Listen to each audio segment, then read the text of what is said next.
সুপ্রিয়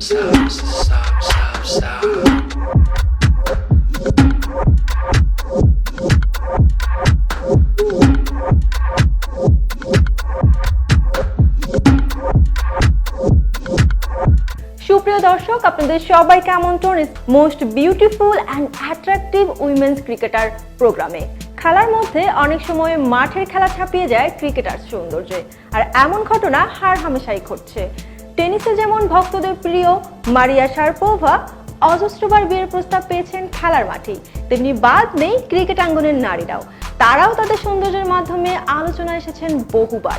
দর্শক, আজকের পর্বে আপনাদেরকে জানাবো অস্ট্রেলিয়ার most beautiful women's cricketer Ellyse Perry সম্পর্কে, যিনি মাঠের খেলা ছাড়িয়ে সৌন্দর্য দিয়ে আলোচনায় এসেছেন বহুবার। এলিসা পেরি অস্ট্রেলিয়ার এই নারী ক্রিকেটার রূপের গুণে সবাইকে মুগ্ধ করে রেখেছেন। মাত্র 16 বছর বয়সে অস্ট্রেলিয়ার ক্রিকেট ও ফুটবল টিমে একসঙ্গে আত্মপ্রকাশ করে সবাইকে চমকে দিয়েছিলেন। 2007 সালে ক্রিকেট দলে জায়গা পান এবং তার 1 মাস পরেই ফুটবল টিমে জায়গা করে নেন।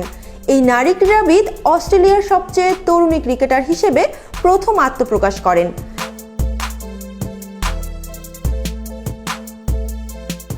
খেলার ধরনে তিনি অলরাউন্ডার, ব্যাটিংয়ে ডানহাতি এবং বোলিংয়ে ডানহাতি ফাস্ট মিডিয়াম। প্রথম ওয়ানডে অভিষেক হয় 22 জুলাই 2007 সালে নিউজিল্যান্ডের বিপক্ষে। প্রথম টেস্ট অভিষেক হয়েছিল 2008 সালে ইংল্যান্ডের বিপক্ষে। মোট ওয়ানডে ম্যাচ খেলেছেন তিনি 57টি, টি-20 খেলেছেন 88টি ম্যাচ। তার ঝুলিতে টেস্ট ম্যাচের সংখ্যা মাত্র 4টি। তিনি সেরা বোলিং নির্বাচিত হয়েছিলেন 4 বার।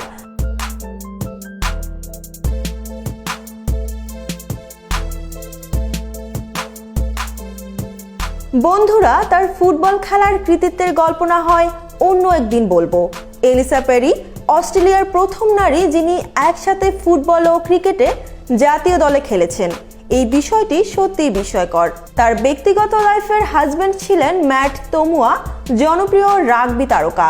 আর এলিসা পেরির জনপ্রিয়তা নিয়ে তো নতুন কিছু বলার নেই।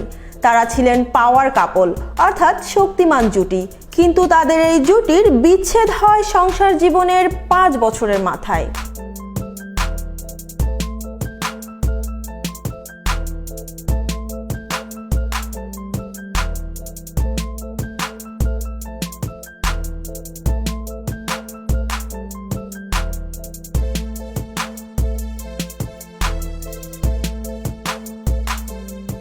দর্শক, এতক্ষণ দেখলেন এলিসা পেরি সম্পর্কে। আশা করছি আপনাদের সবার ভালো লেগেছে। আগামী অন্য এপিসোডে আমরা হাজির হব অন্য কোনো মোস্ট বিউটিফুল উইমেন্স ক্রিকেটারকে নিয়ে। সেই পর্যন্ত আপনারা ভালো থাকুন, সুস্থ থাকুন।